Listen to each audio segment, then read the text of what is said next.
இல்லாமல் நம்ம ஸ்கூலை சுத்தி ஒரே பிளாஸ்டிக் குப்பையாகவும் பிளாஸ்டிக் வாட்டர் பாட்டிலாகவும் கூட.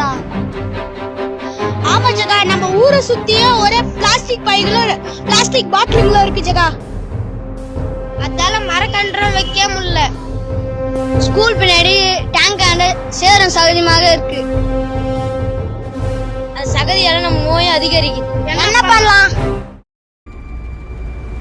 பிளாஸ்டிக்கால நமக்கு நிறைய பாதிப்பு இருக்கு. பிளாஸ்டிக் பாட்டிலை எரிச்சா ஓசோன் படலம் பாதிப்படையுது. பிளாஸ்டிக் பாட்டிலையே நம்ம ஏன் ரீயூஸ் பண்ணக்கூடாது? நம்ம யோசிச்சு பாட்டு எதனா ஐடியா கிடைக்குதுன்னு பார்ப்போம். வாட்டர் பாட்டிலை வச்சு ஃபாரின்ல வீடெல்லாம் கட்டியிருக்காங்கன்ட்டு நம்ம சுற்றுச்சூழல் டீச்சர் சொல்லியிருக்காங்களே. நம்ம போன வருஷம் பாட்டில் எல்லாம் நட்டு தானே வச்சோம். நம்ம ஏன் இந்த வருஷம் கட்டக்கூடாது?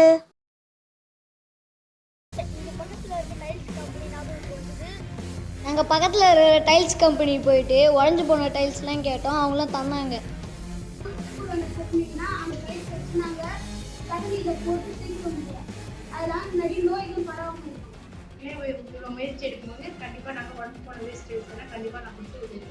அதை நாங்கள் இங்கே தொட்டி அண்டை போட்டு சரி செஞ்சோம். சகதியெல்லாம் சரி செஞ்சோம். நாங்கள் இந்த பிளாஸ்டிக்கை எப்படி நாங்கள் ரீயூஸ் பண்ணணும் என்பதை நாங்கள் இந்த ஊர் மக்களுக்கு சொன்னோம். நம்ம வீடை சுத்தமாக வச்சுக்கிட்டோம்னா ஆட்டோமேட்டிக்காக சுற்றுப்புறமும் சுத்தமாகிடுங்க. பிளாஸ்டிக் பொருள் அண்டு மக்கும் குப்பை மக்காத குப்பைன்னு தனித்தனியாக பிரித்து போட்டோம்னா மக்காத குப்பையெல்லாம் மக்கி உரமாக போயிடும். மக்காத குப்பையை அவங்க எடுத்துகிட்டு போயிட்டு வேறு ஏதாவது மறுசுழற்சிக்கு உபயோகப்படுத்திடுவாங்க.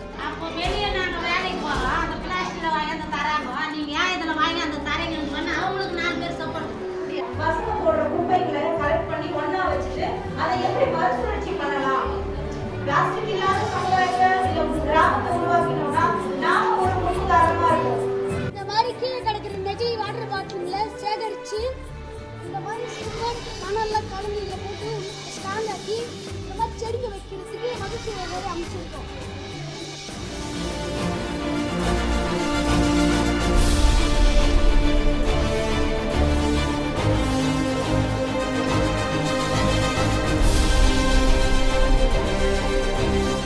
ஊர்க்காரங்களும் எங்களுக்கு ரொம்ப உதவி செஞ்சாங்க.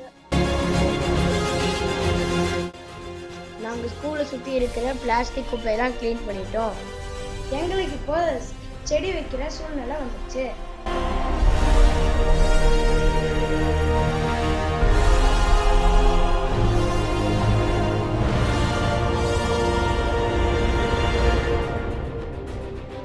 இதே மாதிரி உங்கள் ஊரில் இருக்கிற நெகிழி பொருட்களையே நீங்கள் சேகரித்து பயனுள்ளதாக மாற்றுனீங்கன்னா ஓசோன் லேயர் பாதிப்பை நாம் குறைக்கலாம்.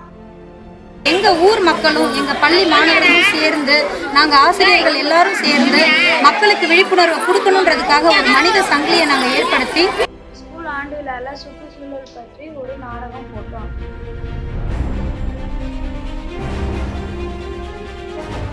சுற்றுச்சூழல் மன்ற சார்பாக எங்கள் பள்ளியை புதுசாக மாற்றி அமைச்சோம். முடியும்னா உங்களால் முடியும்.